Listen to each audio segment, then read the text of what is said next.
إن الحمد لله نحمده ونستعينه ونستغفره ونعوذ بالله من شرور أنفسنا ومن سيئات أعمالنا. من يهده الله فلا مضل له ومن يضلل فلا هادي له. وأشهد أن لا إله إلا الله وحده لا شريك له وأشهد أن محمدًا عبده ورسوله. يا أيها الذين آمنوا اتقوا الله حق تقاته ولا تموتن إلا وأنتم مسلمون. يا أيها الناس اتقوا ربكم الذي خلقكم من نفس واحدة وخلق منها زوجها وبث منهما رجالا كثيرا ونساء واتقوا الله الذي تساءلون به والأرحام إن الله كان عليكم رقيبا. يا أيها الذين آمنوا اتقوا الله وقولوا قولا سديدا يصلح لكم أعمالكم ويغفر لكم ذنوبكم ومن يطع الله ورسوله فقد فاز فوزا عظيما. أما بعد فإن خير الحديث كتاب الله وخير الهدي هدي محمد صلى الله عليه وسلم وشر الأمور محدثاتها وكل محدثة بدعة وكل بدعة ضلالة وكل ضلالة في النار. أعوذ بالله من الشيطان الرجيم. فمن كان يرجو لقاء ربه فليعمل عملا صالحا ولا يشرك بعبادة ربه أحدا. وقال النبي المصطفى صلى الله عليه وسلم إنما الأعمال بالنيات وإنما لكل امرئ ما نوى. فمن كانت هجرته إلى الله ورسوله فهجرته إلى الله ورسوله ومن كانت هجرته إلى دنيا يصيبها أو امرأة يتزوجها فہجرتہ الی ما ہاجر الیہ. برادران اسلام، خالص اس شے کو کہتے ہیں جو ہر طرح کی ملاوٹ سے پاک ہو. خالص دودھ کہیے تو جس میں گوبر کی آمیزش نہ ہو، خون کی آمیزش نہ ہو. قرآن نے کہا ہے وَإِنَّ لَكُمْ فِي الْأَنْعَامِ لَعِبْرَةً نُسْقِيكُم مِّمَّا فِي بُطُونِهَا مِن بَيْنِ فَرْثٍ وَدَمٍ لَبَنًا خَالِصًا سَائِغًا لِّلشَّارِبِينَ. کہا کہ اللہ رب العالمین کی نشانیوں میں سے ایک نشانی یہ ہے کہ اس نے تمہارے لیے جانور پیدا کیے اور جانور کے تھن سے اللہ تعالیٰ تم کو دودھ پلاتا ہے جو گوبر اور خون کی آمیزش سے ملاوٹ سے پاک ہوتا ہے. نہ اس میں گوبر کی آمیزش ہوتی ہے نہ خون کی آمیزش ہوتی ہے، دونوں کے بیچ سے وہ دودھ نکلتا ہے. اللہ اکبر. لبناً خالص، گوبر اور خون کے درمیان سے نکلتا ہے خالص دودھ. لبناً خالصاً سائغاً للشاربین، جو پینے والوں کے لیے بڑا مزیدار ہوتا ہے. اور خالص دودھ جو ملاوٹ سے پاک ہو، جس میں دودھ نہ ڈالا گیا ہو، جس کی ملائی نہ نکالی گئی ہو. شہد خالص، جس کے اندر چینی گھول کے نہ ڈالی گئی ہو، خالص. اور ہر آدمی پیور چیز کو پسند کرتا ہے. کہیں بھی آپ جاتے ہیں گھی لیں گے، شہد لیں گے، دودھ لیں گے تو کیا کہتے ہیں؟ پیور ہے نا، خالص ہے نا. انسان کی فطرت ملاوٹی چیز کو پسند نہیں کرتا. اب وہ نقصان دہ بھی ہے. اس میں جو بہت ساری بیماریاں ہیں اس کی وجہ یہی ہے کہ ڈائٹ کے اندر ملاوٹ بہت ہے. کھانا پینا خالص نہیں رہ گیا ہم لوگوں کا. تو اللہ رب العالمین بھلا ملاوٹ والی عبادت کو کیسے پسند کرے گا؟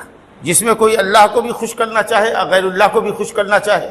کچھ عبادت کی رسمیں اللہ کے لیے بھی بجا لائے، کچھ غیر اللہ کے لیے بھی، بزرگوں کے لیے بجا لائے. ہم تو شاید کسی مجبوری کے تحت ان پیور چیز کو قبول کر بھی لیں، ان پیور چیز کو ہم قبول بھی کر لیں، شاید میری مجبوری ہو. لیکن اللہ رب العالمین کی تو کوئی مجبوری نہیں ہے. وہ تو غنی حمید ہے، وہ ساری دنیا سے بے نیاز ہے اور ہر حال میں قابل تعریف ہے. اس کو تو صرف پیور چاہیے، ایسا عمل جو صرف اس کی رضا کے لیے، اس کی خوشنودی کے لیے کیا جائے.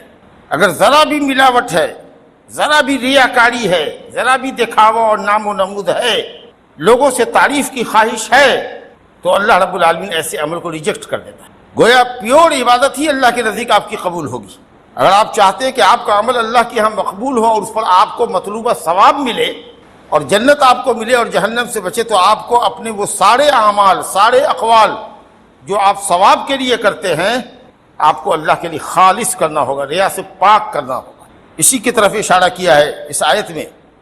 قل ان صلاتی ونسکی ومحیای ومماتی للہ رب العالمین لا شریک لہ وبذالک امرت وانا اول المسلمین. کہہ دیجئے اے نبی کہ میری نماز، میری قربانی، میرا جینا، میرا مرنا سب اللہ ہی کے لیے ہے، صرف اللہ کے لیے ہے جو رب العالمین ہے، جس کا کوئی شریک نہیں.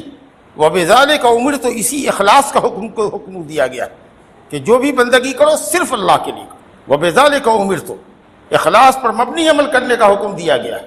وَأَنَا أَوَّلُ الْمُسْلِمِينَ، اور میں سب سے پہلا تابعدار ہوں. کیونکہ ہر نبی اپنی امت میں سب سے پہلا تابعدار ہوتا ہے اللہ کا. وہ اللہ پر ایمان لاتا ہے، وہ رسول ہوتا ہے، پھر وہ دوسروں کو دین کی طرف بلاتا ہے۔ تو یاد رکھیے، کوئی بھی قول و عمل جو رضا الہی کے لیے ہو، ثواب کے لیے ہو، اس کے لیے اساس کی حیثیت، بنیاد کی حیثیت اخلاص کو حاصل ہے۔ اگر آپ کے عمل میں اخلاص نہیں ہے، للہیت نہیں ہے، اگر آپ کا عمل ریاکاری سے پاک نہیں ہے، تو آپ کا عمل مردود ہے۔ یہ ایسے ہی ضروری ہے عمل کے لیے جیسے مکان کے لیے بنیاد ضروری ہے کہ مضبوط بنیاد ہو۔ اگر بنیاد میں کوئی خلل رہ گیا، کمزوری رہ گئی، تو آپ کی عمارت مضبوط نہیں ہوگی، مستحکم نہیں ہوگی۔ ویسے ہی اگر عمل کی بنیاد رضا الہی پر نہ ہو اور سنت رسول کے مطابق نہ ہو، تو آپ چاہے جتنا عمل کیجیے، زندگی بھر عمل کرتے نہ چلے جائیے، وہ بالکل بیکار ہے، کوڑیوں کے بھاؤ بھی نہیں لگے گے اسے۔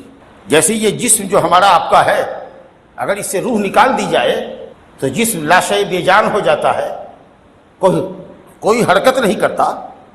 ویسے ہی عمل سے اگر اخلاص نکال دیا جائے، اللہ کی رضا اور خوشنودی نکال دی جائے، تو پاک پروردگار کی قسم اس عمل کا کوڑی برابر بھی دام نہیں لگے گا، ویسے ہی ڈیڈ باڈی کے طرح سے ہوگا۔ اللہ تعالیٰ نے اس کی مثال دی ہے سورہ توبہ میں، آیت نمبر 109 میں غالباً، افمن اسس بنیانہ علی تقوی من اللہ ورضوان خیر ام من اسس بنیانہ علی شفا جرف نہار فانہار بہ فی نار جہنم واللہ لا یہدی القوم الظالمین۔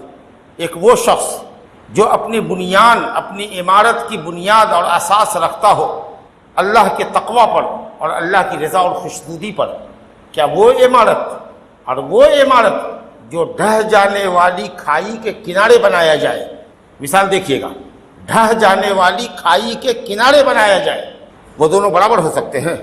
وہ ڈھہ جانے والی کھائی کون سی ہے؟ وہی ریاکاری، نام و نمود، دکھلاوا، شہرت طلبی۔ یہ اس عمارت کے طریقہ سے ہے جو آپ کھائی کے کنارے پر بناتے ہیں، کبھی بھی مٹی کا طوطا دھسے گا آپ کی عمارت پوری کی پوری نیچے چلی جائے گی۔ اور وہ عمل جو آپ صرف اللہ کی رضا اور خوشنودی کے لیے کرتے ہیں، وہ مسطح پکی زمین میں، اچھی زمین میں ڈیپ بنیاد لینے اور مضبوط بنیاد بنانے کے اوپر جو عمارت کھڑی ہوتی ہے، جو مضبوط ہوتی ہے، مضبوط پلڑوں پر کھڑی ہوتی ہے، جو عام حالات میں گرتی نہیں، اللہ کہ زلزلہ آوے، اللہ کا عذاب آئے تو اور بات ہے، اس عمارت کی طریقہ سے۔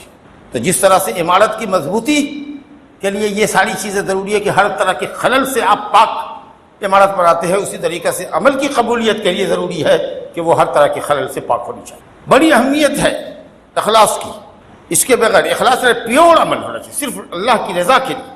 اللہ رب العالمین نے اس کی اہمیت کے پیش نظر اپنے نبی کو، جو عابد الخلق تھے، مخلوق میں سب سے زیادہ عبادت گزار تھے، ان سے اللہ نے کہا کہ فَاعْبُدِ اللَّهَ مُخْلِصًا لَهُ الدِّينَ، اللہ تعالیٰ کی عبادت کرو، تابعداری کو اللہ کے لیے خالص کرو، بالکل خالص بندگی ہونی چاہیے۔ اللہ تعالیٰ نے قرآن میں کہا وَمَا أُمِرُوا إِلَّا لِيَعْبُدُوا اللَّهَ مُخْلِصِينَ لَهُ الدِّينَ، اہل کتاب کو نہیں حکم دیا گیا مگر صرف اسی بات کا کہ وہ اپنے عملوں کو خالص کرے اللہ کے لیے، اپنی تابعداری، اپنی فرما برداری اللہ کے لیے خالص کرے۔ بڑا معاملہ اس کا بڑا اہم ہے۔ آدمی کے عمل سے زیادہ ضروری ہے کہ نیت اس کی درست ہے۔ انسان اپنی اچھی نیت کے اوپر وہ عمل پا لیتا ہے جو شاید عمل کرنے والا بھی نہ پائے۔ ایک آدمی عمل کر رہا ہے دکھاوے کے لیے، نام و نمود کے لیے کر رہا ہے، بیکار ہے۔ ایک آدمی کی نیت اصلی ہے، اچھی نیت ہے، وہ اپنی نیت پر اجر و ثواب پاتا ہے۔ بڑی خوبصورت حدیث متفق علیہ، بخاری مسلم کی روایت ہے کہ کچھ صحابہ آئے نبی صلی اللہ علیہ وسلم کی خدمت میں، کہا یا رسول اللہ ہم بھی جانا چاہتے ہیں آپ کے ساتھ غزوہ تبوک میں۔ تبوک کے مقام پر جو رومیوں سے جنگ ہونے والی تھی اس میں ہم بھی جانا چاہتے ہیں۔ بڑی لمبی جنگ تھی، بہت دور کا سفر تھا، یہی گرمی کا زمانہ تھا، مئی جون کی گرمی تھی۔ تو آپ نے فرمایا، کہا کہ سواری ہم کو دیجیے۔ کہا کہ میرے پاس سواری نہیں ہے جس پر تم کو بیٹھا کے لے جائے۔ تو لوٹے وہ نبی صلی اللہ علیہ وسلم کے پاس اس حال میں کہ ان کی آنکھوں میں آنسو ڈبڈبائے ہوئے تھے، اپنی حرمان نصیبی پر افسوس کر رہے تھے کہ کاش ہمارے پاس بھی سواری مہیا ہوتی تو ہم بھی اس سفر میں ضرور جاتے، لیکن نہیں مل سکی سواری ان کو۔ نبی صلی اللہ علیہ وسلم نے ایسے ہی لوگوں کے لیے جو عذر کی وجہ سے مدینہ میں رہ گئے تھے، غزوہ تبوک کے سفر میں جاتے ہوئے کہا تھا کہ لوگوں، مدینہ میں کچھ لوگ رہ گئے ہیں جن کو ان کی مجبوریوں نے گھیر رکھا تھا، روک رکھا ہے، جو ہمارے ساتھ نہیں آ سکے، لیکن وہ اپنی اچھی نیت کی وجہ سے تمہارے ثواب میں شریک ہے۔ اگر عذر نہیں ہوتا تو وہ ضرور ہمارے ساتھ شامل ہوتے۔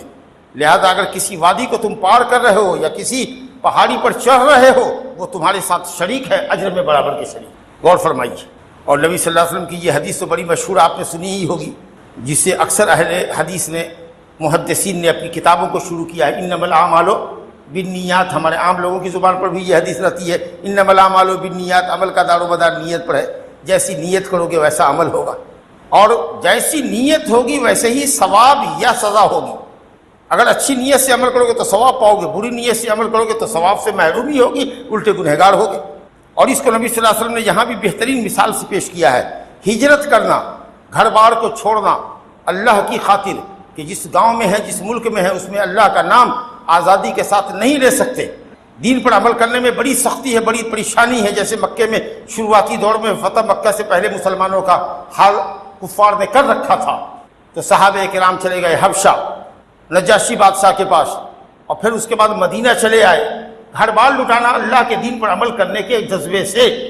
اتنا بڑا کام ہے کہ اپنے جائے وطن کو، جائے پیدائش کو، مال و منال کو چھوڑ کے چلے گئے۔ تو کہا کہ جس نے اللہ اور اس کے رسول کے لیے چھوڑا ہے، دین پر عمل کرنے کے لیے چھوڑا ہے، واہ، ہجرت تو اصل میں اس کی ہے۔ فہجرتہ الی اللہ ورسولہ، اصل ہجرت مکمل تو اس کی ہے جس نے اللہ اور اس کے رسول کی خاطر چھوڑا ہے، اللہ رسول کے دین پر عمل کرنے کی خاطر گھر بار چھوڑا ہے۔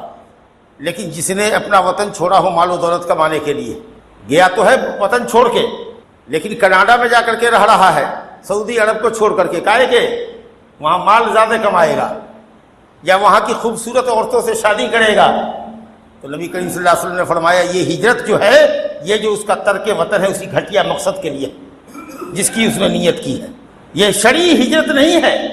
شرعی ہجرت تو وہ ہوتی ہے جو اللہ اور اس کے رسول کے دین پر عمل کرنے کے لیے کیا جائے، وہ تو دنیا دار ہے، مال کے لیے اور عورت سے شادی کرنے کے لیے اس نے اپنا گھر بار چھوڑا ہے۔ بھائیو، جس طریقے سے اخلاص ہماری عبادتوں میں ضروری ہے کہ نماز صرف اللہ کے لیے پڑھو، دکھاوا نہ ہو، ریاکاری نہیں ہو، جیسے کہ منافقین کیا کرتے تھے، یراؤن الناس وَإِذَا قَامُوا إِلَى الصَّلَاةِ قَامُوا كُسَالَىٰ یراؤن الناس، جب نماز کے لیے کھڑے ہوتے تھے تو بڑے بوجھل من سے، سستی اور کاہلی کے ساتھ نماز کے لیے آنا، یہ منافقوں کی صفت ہے۔ مومن تو اذان کا انتظار کرتا رہتا ہے، نماز کے اوپر اس کی کان کھڑے رہتے ہیں اذان کے اوپر، اس کا دل مسجد سے اٹکا ہوا ہوتا ہے، لٹکا ہوا ہوتا ہے، جیسے پنکھا لٹکا ہوا ہے مسجد میں، ایسا اگر مسجد سے باہر بھی ہے تو دھیان اس کا اذان کے اوپر ہے۔ اگر وہ لیٹتا بھی ہے ظہر کے بعد خیر اللہ میں کھا کر کے لیٹ رہا ہے تو بال بچے کو کہہ دیا ہے، بیوی کو کہے ہوا ہے عصر کی اذان ہو تو ہم کو اٹھا دینا، وہ کہیں بھی ہے اس کا دل مسجد میں اٹکا ہوا ہے، لگتا ہے کہ جیسے کوئی سامان ہے جو مسجد سے لٹکا دیا گیا ہو، ایسا ہے، گھر میں ہے، کاروبار میں ہے، کہیں بھی ہے، لیکن دل دماغ اس کا مسجد میں ہے کہ کوئی نماز ہماری نہ چھوٹے۔ مسجد میں نماز، سستی اور کاہلی کے ساتھ کوئی کام کب کرتا ہے آدمی؟ جب اس کو رغبت نہیں ہوتی ہے، تب ہارے جی کرتا ہے، ورنہ جس کام سے انسان کو رغبت ہوتی ہے اس کو تو کسی بھی حال میں کرتا ہے، اس ٹارگیٹ کو تو کسی بھی حال میں وہ پانے کی کوشش کرتا ہے۔ تو نماز رغبت سے پڑھنے کا نام ہے، ٹھیک ٹھیک ٹائم پر پڑھنے کا نماز ہے۔ عذر نہیں ہے تو مسجد میں آ کے نماز پڑھنے کا نام نماز ہے، نماز ادا کرنے کا نام نماز ہے۔ لیکن منافقین کیا کرتے تھے؟ سستی کے ساتھ آتے تھے، من نہیں کرتا تھا پھر بھی آ رہے، ہارے جی آ رہے، اور دکھاوے کی نماز پڑھتے تھے کہ اگر اندھیرا ہو، عشاء اور فجر میں اندھیرا ہوتا تھا اس زمانے میں، تو حاضر نہیں ہوتے تھے کہ کون دیکھے گا، پتلی گلی سے نکل گئے۔ اس لیے نبی صلی اللہ علیہ وسلم نے فرمایا کہ سب سے زیادہ بھاری نماز منافق کے اوپر عشاء کی اور فجر کی ہوتی ہے، دکھاوے کی نماز پڑھتے ہیں، اور اس کے بعد وَلَا يَذْكُرُونَ اللَّهَ إِلَّا قَلِيلًا، اور اللہ کو یاد نہیں کرتے مگر بہت تھوڑا، ایک دم کوے کی چار ٹھونگے ماری، الحمدللہ صحیح سے نہیں پڑھا، سورت صحیح نہیں پڑھی، رکوع سجدہ صحیح سے نہیں کیا، جھکے اٹھے، چار کوے کی ٹھونگے ماری اور ہٹ گئے۔ مسجد میں ان کا دل نہیں لگتا۔ دنیا کی سب سے پوتر جگہ، اللہ کی نگاہ میں سب سے محبوب جگہ مسجد ہے، جس کو اللہ کا گھر کہا گیا ہے۔ یہاں جی نہیں لگتا ہے تو کہاں لگ رہا ہے؟ اس کا مطلب کہ آپ کو اللہ سے محبت نہیں۔ اگر اللہ کے گھر میں آپ کا جی نہیں لگتا ہے، اللہ کا قرآن، اللہ کا کلام، قرآن مجید پڑھنے میں من نہیں لگتا ہے، طبیعت اچاٹ ہو جا رہی ہے، تو اس کا مطلب ہے کہ آپ کو اللہ سے محبت نہیں ہے۔ یہ تو محبت کو ناپنے کا پیمانہ ہے۔ ایسا بھاگتے ہیں ہم جیسے کہ لگتا ہے کہ جیل میں ہم قیدی ہوں، رہائی ہو جاتی ہے سلام کے بعد، اور اگر جاتے ہیں تو گھروں میں سنت پڑھتے ہیں کہ نہیں پڑھتے ہیں، وہ اللہ ہی محافظ ہے اس کا۔ تو بہرحال یہ سب منافقین کی نماز ہے۔ تو جس طریقے سے ہماری نماز میں اخلاص ہے کہ ہم اللہ کی رضا اور خوشنودی کے لیے کریں، روزہ رکھیں تو صرف اللہ کی رضا کے لیے کریں، مال کی زکوٰۃ دیں یا نان نفقہ خرچ کریں کسی سے تو اس لیے کہ اللہ ثواب سے بہروور کرے، حج اس لیے کریں تاکہ اللہ ہم سے راضی اور خوش ہو، ہمارے گناہوں کو اللہ معاف کرے، نہ اس لیے کہ ہم کو لوگ حاجی کہے، نہ اس لیے ہم مال خرچ کریں کہ کوئی ہم کو بہت بڑا سخی کہے۔ تو جس طریقے سے یہ سب ضروری ہے عبادتوں کے اندر، اسی طریقے سے ضروری ہے دنیا کے کاموں کے اندر بھی۔ مثال کے طور پر اگر آپ کسی کی ملازمت کرتے ہیں، آپ کو اس شخص کا مخلص ہونا چاہیے، آپ اسی کی تنخواہ لیتے ہیں، جی اسی کے یہاں سے آپ کو اللہ نے روزی کا سامان مہیا کیا ہے، اور آپ اس مالک کے خلاف کام کرتے ہیں، اس کے کاروبار کو نقصان پہنچانے کی کوشش کرتے ہیں۔ کیا کوئی شخص ایسے ملازم کو رکھنا پسند کرے گا؟ آپ 8 گھنٹہ کے لیے 6 گھنٹہ کے لیے مزدور مستری رکھتے ہیں، آپ چاہتے ہیں کہ پوری محنت سے ہمارا کام کرے، اگر بیچ میں کوئی لے جا کے ذرا سا چلو تو 5 منٹ کے لیے ہمارا کو کام دیکھ لو تو ایک اینٹ بیٹھا دو گے، آپ کہے گا نا تنخواہ ہم دے رہے ہیں، پیسہ ہم دیں گے، کہاں جائے گا؟ ہمارا مکمل کرے گا، پارٹ ٹائم میں جائے گا، خالی ٹائم میں جائے گا، شام میں چھوٹے گا تب آپ کا کام دیکھے گا۔ آپ اتنا لڑنے مرنے کو تیار ہوتے ہیں، بتائیے۔ اسی طریقے سے کوئی بھی ملازم ہو، کوئی بھی مدرس ہو، کوئی بھی امام خطیب ہو، جو اس کی ذمہ داری ہے، اس ذمہ داری میں کوئی بھی کوتاہی اور غفلت برداشت نہیں کی جا سکتی ہے۔ آدمی چاہتا ہے کہ مخلص ہو، تو اخلاص تو ہر جگہ مطلوب ہے، بغیر اس کے کام کہاں چلتا ہے؟ بہت لمبی گفتگو ہے اس میں، خطبہ مختصر ہے۔ نبی کریم صلی اللہ علیہ وسلم کے مشہور صحابی حضرت ابو ہریرہ رضی اللہ عنہ نے ایک حدیث سنائی، اور بعض روایتوں میں ہے کہ حدیث سنانے سے پہلے کئی مرتبہ بے ہوش ہوئے، روتے روتے ہلکان ہوئے، اور جب ہوش میں آیا تب سنایا، سنانے لگتے تھے پھر بے ہوش ہو جاتے تھے، ایسی کیفیت ہوئی۔ حضرت معاویہ نے جب اس حدیث کو سنا تو بے ہوش ہو گئے، اور جب ہوش میں آئے تب انہوں نے قرآن کی آیت پڑھی، من کان یرید الحیات الدنیا وزینتہا نوفی الیہم اعمالہم فیہا وہم فیہا۔ جو لوگ دنیا دار ہیں، دنیا میں ان کو ان کی چاہت کے مطابق اللہ چاہے تو مل جائے تو مل جائے، ورنہ ایسے دنیا داروں کے لیے آخرت میں کچھ نہیں۔ کیا حدیث ہے کہ سب سے پہلے جن لوگوں کا محاسبہ ہوگا قیامت کے دن، وہ 3 طرح کے لوگ ہوں گے، جن کو اللہ تعالیٰ حاضر کرے گا اور نعمتیں پہچنوائے گا کہ دنیا میں ہم نے تم کو یہ نعمتیں عطا کی تھی، سب پہچان لے گا۔ ارے تم کون تھے بھائی؟ تم بہت بڑے طاقتور تھے، پہلوان تھے، تم نے کیا کیا ہماری دی ہوئی طاقت کا؟ تو اللہ ہم نے تیرے راستے میں قتال کیا، جنگ کیا، بڑے مشرکین کو مارا پچھاڑا، دشمنوں کو۔ اللہ رب العالمین جو ہماری نیتوں سے واقف ہے وہ کہے گا تو جھوٹا ہے، فرشتے بھی گواہی دیں گے کہ تو جھوٹا ہے، تو نے اس لیے بڑی بہادری دکھائی تھی کہ تاکہ تم کو کوئی بہادر کہے، لیقال انک جری، کہا جائے کہ تو بڑا پہلوان ہے، رستم ہے۔ تو دنیا میں کہا گیا اب تیرے لیے اجر آخرت میں کوئی ثواب نہیں، اللہ سچ۔ دوسرا آدمی ہے جس کو اللہ نے علم دیا، قرآن کا علم دیا، شریعت کا علم دیا۔ کیا کیا مولوی صاحب، حافظ صاحب، آپ نے کیا کیا؟ اللہ میں نے علم سیکھا اور سکھایا، قرآن پڑھا، واعظ و بیان کیا۔ اللہ کہے گا تو جھوٹا ہے، تو نے اس لیے کہا کہ تاکہ تجھ کو عالم کہا جائے، تاکہ تجھ کو قرآن کا قاری کہا جائے۔ قاری صاحب، حافظ صاحب، مولوی صاحب، مولانا صاحب کے لقب سے ملقب ہونے کے لیے تو کرتا تھا، ریاکار تھا، تو مخلص نہیں تھا، بندگی میرے لیے خالص نہیں کرتا تھا، تو اپنے نام و نمود کا بھوکا تھا۔ سو دنیا میں بڑے بڑے لقب تم کو تمغے مل گئے، اب آخرت میں ہمارے یہاں اجر و ثواب کے نام پر کچھ نہیں ہے۔ تیسرا آدمی وہ آئے گا جس کو اللہ نے خوب دولت دی ہوگی۔ کیا کیا یاد ہے تم کو؟ ہاں یاد ہے، کوٹھا صوفہ سب تھا، یہ دولت تھی، وہ دولت تھی، سونا چاندی مویشی مال غلہ پیسہ روپیہ سب تھا۔ کیا کیا؟ تو نیکی کا کوئی راستہ ایسا نہیں تھا مگر اس میں ہم نے خرچ کیا۔ فلاں گاؤں کی مسجد ہے نا اللہ تعالیٰ، وہ ہم نے اکیلے بنائی، فلاں مدرسے کے مدرسین کی تنخواہ ہم اکیلے دیتے تھے، اتنے بچوں کا وظیفہ ہمارے گھر سے جایا کرتا تھا، کوئی بھی ہمارے یہاں سے خالی نہیں گیا، میں دونوں ہاتھ سے لوٹاتا تھا۔ اللہ رب العالمین کا سو تو کرتا تو تھا ضرور، لیکن تیری نیت کیا تھی بتا؟ تو اس لیے کرتا تھا تاکہ تم کو سخی کہا جائے، تمہاری سخاوت کا پورے علاقے میں ڈنکا بجے، میں نے جانتا ہوں تمہاری نیت کو۔ سو تو دنیا میں کہا گیا، ہر آدمی کہتا تھا کہ حاتم جماعت ہے، حاتم جماعت ہے۔ اگر کسی کو حاتم تائی دیکھنا ہو جو عرب کا مشہور سخی تھا، تو جا کے فلاں گاؤں میں فلاں بستی میں فلاں شخص کو دیکھو، جاؤ اس کے پاس، کوئی خالی نہیں آتا اس کے یہاں سے۔ تو سو دنیا میں کہا گیا تو اب آخرت میں کچھ نہیں ہے، فرشتوں کو کہوں گا منہ کے بل گھسیٹ کر کے اس کو جہنم رسید کو۔ اب بتائیے کیسی حدیث ہے جی؟ کتنے مبارک اعمال ہیں، کتنے بڑے بڑے اعمال ہیں، لیکن صرف اس لیے ضائع کر دیے گئے اور عمل کرنے والا جہنم پہنچایا جا رہا ہے کہ اس کی نیت میں کھوٹ تھا۔ برخلاف اس کے وہ حدیث یاد کیجیے جو 3 آدمی تھے، غار میں چھپے تھے جان بچانے کے لیے، تینوں نے اپنا اپنا عمل پیش کیا۔ اللہ ہم نے ماں باپ کی بڑی خدمت کی ہے، تو جانتا ہے کہ جب تک ماں باپ کو نہیں دودھ پلاتا تھا اپنے بچوں کو نہیں پلاتا تھا، اور یہ صرف تیری رضا کے لیے کرتا تھا، کوئی لالچ نہیں تھی کہ باپ سے کوئی زمین لکھواوے، ایک بتا زمین لکھوا لیں، گھراڑی باپ سے لکھوا لیں، صرف تیری رضا کے لیے میں کیا کرتا تھا۔ اگر یہ بات سچ ہے تو ہماری مشکل آسان کر دے، پہاڑ قابو غار قابو کھل گیا تھوڑا۔ دوسرے نے بھی ایسے ہی کہا کہ اللہ ہم برائی پر قادر تھے لیکن تیرے ڈر سے برائی چھوڑ دیا، اور جتنی بڑی رقم پر برائی کا سودا طے ہوا تھا وہ رقم بھی اس لڑکی کو میں نے چھوڑ دیا۔ تو جانتا ہے کہ صرف تیرا خوف تھا وہاں، ورنہ کوئی چیز نہیں تھی جو ہم کو روک سکتی تھی۔ ذرا سا ہماری جان کو بخش دے، نکال دے اس غار سے جس کا منہ بند ہو گیا ہے، غار کا منہ ہٹ گیا۔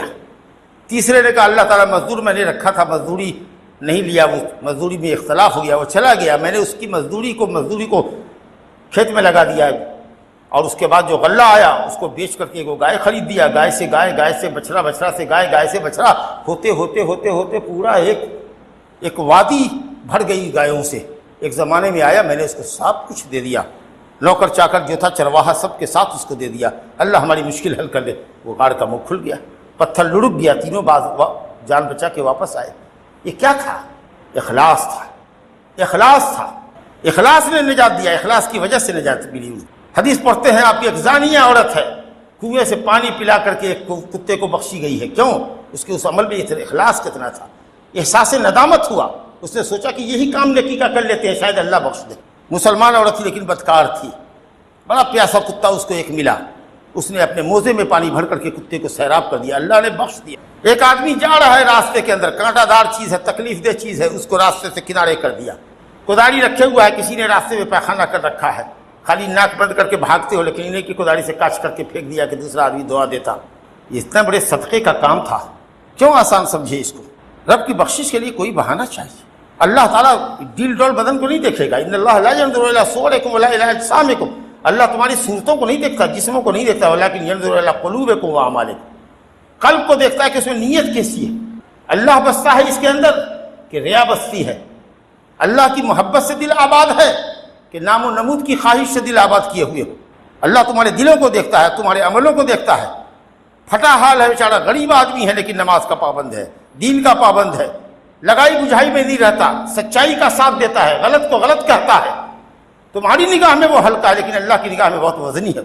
اب تم ظاہری اعتبار سے خوب ہائی فائی آدمی کیوں نہ ہو، لیکن تمہارا عمل اور کردار شریعت کے خلاف ہے، تم اللہ کے نزدیک مکھی اور مچھر کے برابر بھی نہیں۔ اللہ تمہاری صورت کو اور تمہاری اسٹیٹس کو نہیں دیکھتا ہے، اللہ تمہاری نیت کو دیکھتا ہے، تمہارے عملوں کو دیکھتا ہے۔ اس لیے ضروری ہے کہ کوئی بھی عمل کرو اخلاص اور للہیت ہونی چاہیے، اور دوسری بنیادی شرط کیا ہے کہ نبی کی سنت کے مطابق ہونا چاہیے۔ اگر اخلاص نہیں ہے، ریاکاری ہے تو شرک ہے، اور اگر نبی کی سنت کے مطابق نہیں ہے تو بدعت ہے، اور نہ مشرک کا کوئی عمل قبول، نہ بدعتی کا عمل کوئی قبول۔ اللہ تعالیٰ نے فرمایا فَمَنْ كَانَ يَرْجُو لِقَاءَ رَبِّهِ فَلْيَعْمَلْ عَمَلًا صَالِحًا، جو تم میں کا نیک عمل کرنا چاہے، جو چاہتا ہے کہ اللہ سے ملاقات ہو، اللہ کا دیدار اس کو نصیب ہو، اس کو چاہیے کہ نیک عمل کرے، یعنی شریعت کے مطابق کرے۔ وَلَا يُشْرِكْ بِعِبَادَةِ رَبِّهِ أَحَدًا، اور رب تعالیٰ کی عبادت میں کسی کو شریک مت کرے، جو کچھ بھی کرو رضا الہی کے لیے کرو۔ اس کی بڑی اہمیت ہے اخلاص کی۔ جن 7 آدمیوں کو اللہ تعالیٰ، حدیث میں ہے نا، بخاری شریف کی روایت ہے، مسلم شریف، کہ جن 7 آدمیوں کو اللہ رب العالمین عرش کے سائے کے نیچے قیامت کے دن جگہ دے گا۔ یہ 7 ہی نہیں ہوں گے، اور بھی لوگ ہیں حدیثوں کے اندر، لیکن اس مشہور حدیث میں 7 ہے۔ ان میں ایک وہ آدمی بھی ہے، رجل تصدق بصدقۃ فأخفاها حتى لا تعلم يمينه ما تنفق شماله، وہ آدمی ہے کہ جب وہ داہنے ہاتھ سے خرچ کرتا ہے تو اس کے بائیں ہاتھ کو پتہ نہیں چلتا کہ کیا خرچ کیا، یعنی اتنا اپنے عمل کو چھپاتا ہے۔ معلوم یہ ہوا کہ نفلی عبادت کو چھپانا بہتر ہے۔ لمبی تسبیح دیر تک کرتے ہو، تسبیح تحلیل جا کے گھر میں کرو، لمبی دعائیں تنہائی میں کمار بند کر کے اللہ تعالیٰ کے سامنے گری و زاری کے ساتھ مانگو۔ اس لیے صحابہ کرام نوافل کو گھر میں لے جا کر کے پڑھتے تھے۔ حدیث میں ہے کہ نفل نماز گھر میں افضل ہے مسجد کے مقابلے میں، تاکہ شیطان کو موقع نہ ملے ریاکاری ڈالنے کا۔ ریاکاری سے بچنے کی صورت یہی ہے کہ اپنے عمل کو چھپاؤ، اور دوسرا یہ ہے کہ جس چیز کی لالچ تم دوسرے سے رکھتے ہو کہ فلاں تعریف کر دے ہماری، تو یہ سوچو نا کہ اس تعریف کرنے سے کیا ہو جائے گا۔ اگر کوئی کہہ دے کہ یہ بہت نمازی ہے، بڑا دیندار ہے، بڑا متقی پرہیزگار ہے، بہت اچھا عالم، بہت اچھا خطیب ہے، تو اس سے کیا مل جائے گا؟ گاؤں تمہارے نام لکھ دیا جائے گا۔ یہ تعریف سے پیٹ بھرنے والا ہے، لوگ کہتا ہے تعریف سے کیا ہوگا؟ اللہ کے پاس تعریف چاہو۔ جب اللہ کسی بندے کو پسند کرتا ہے اور اللہ کسی بندے سے محبت کرتا ہے تو اللہ اپنے بندوں کے دلوں میں اس کی محبت ڈال دیتا ہے۔ اس کے لیے روپیہ پیسہ خرچہ کرنے کی ضرورت نہیں۔ یہ دلیل ہے اس بات کی کہ اللہ اس بندے سے محبت کرتا ہے۔ تو جس چیز کی آپ لوگوں سے چاہت کرتے ہیں، روپیے پیسے کی چاہت کرتے کہ کوئی ہم کو دے یا ہماری تعریف کرے، یہ ساری چیزوں کا مالک اللہ ہے۔ زمین و آسمان کے خزانے اس کے پاس ہے، وَلِلَّهِ خَزَائِنُ السَّمَاوَاتِ وَالْأَرْضِ، اس سے مانگیے۔ اور کسی کی تعریف کرنے سے یا کسی کی برائی کرنے سے کیا ہوتا ہے؟ اللہ کی نگاہ میں قابل تعریف بنیے۔ یہ دو رویہ اختیار کیجیے گا کہ اپنے عمل کو چھپائے لوگوں سے، اور یہ ہے کہ صاحب لوگوں سے کوئی آرزو نہ رکھے، اللہ سے آرزو رکھے، تو انشاءاللہ تعالی ریاکاری کا دم گھٹ جائے گا۔ علماء نے بتایا ہے کہ اس طریقہ سے عمل کرنا چاہیے۔ اور یہاں آپ دیکھیے کہ کیسے لوگ ہیں، فرض نماز کے لیے مسجد میں ان کا دل لٹکا ہوا ہوتا ہے، لیکن وَرَجُلٌ ذَكَرَ اللَّهَ خَالِيًا فَفَاضَتْ عَيْنَاهُ، ایک وہ آدمی ہے جو تنہائی میں اللہ کو یاد کرتا ہے، اس کے خوف کو یاد کرتا ہے، عذاب کو یاد کرتا ہے، تو اس کی آنکھوں سے آنسو بہہ پڑتے ہیں، لگتا ہے آنسو کے ساتھ آنکھ بہہ جائے گی اس کی، تنہائی میں اتنا روتا ہے اللہ کے ساتھ، گریہ زاری کرتا ہے۔ اور وہ آدمی جو اپنے داہنے ہاتھ سے صدقہ کرتا ہے تو بائیں ہاتھ کو خبر نہیں ہوتی کہ کیا اس نے دیا، اتنی خاموشی کے ساتھ دیتا ہے لوگوں کو۔